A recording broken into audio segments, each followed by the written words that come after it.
семье все должно быть всегда 50 на 50, как по мне. В моей семье такого нету, какие-то чьи-то обязанности. Вот кто что видит, кто что может, все сообща вместе. У женщин больше каких-то обязанностей по быту, по дому, так скажем, по его обустройству, а у мужчины по его, по обеспечению, да, семьи. Но, слава богу, мне известны случаи, когда это не совсем так, и когда это более-менее выглядит, приведено в какой-то такой баланс.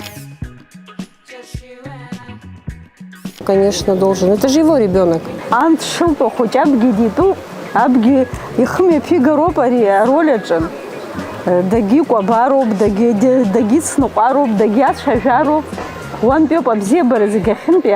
Заниматься воспитанием ребенка должны оба родителя. Желательно, чтобы они вкладывались 50 на 50. Мне кажется, это несложно для мужчины должно быть тоже, потому что, твой ребенок, что случается. Если я зарабатываю больше, лучше я буду заниматься тем, что у меня лучше и получается. То есть я буду приносить домой деньги, благодаря которым она будет, допустим, ухаживать за ребенком. Если она зарабатывает больше меня, к чему у меня нет никаких вообще претензий, то да, я могу сидеть дома. Я против архаичных таких распределений труда. Я, например, своих детей купал и укладывал, и кормил.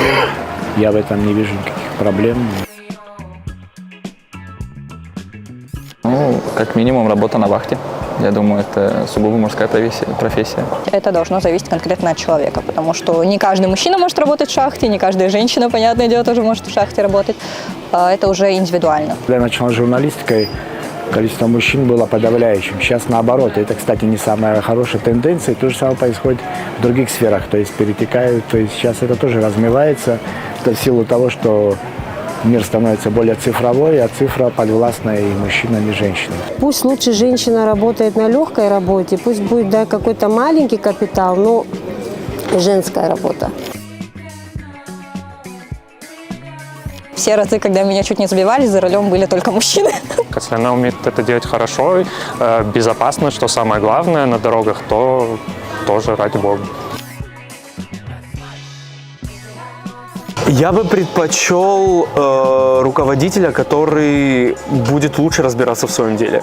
Была только одна девочка-руководитель, и нам было как весело, так и тяжело. Все равно всегда было по настроению. Не вижу смысла выбирать из женщины и мужчины, просто тот, кто лучше будет с этим справляться. Почему бы нет? Нет, я с этим не согласна. Мужчина должен быть признан. Мужчина глава, мужчина есть мужчина. Но я не думаю, что это возможно здесь почему-то.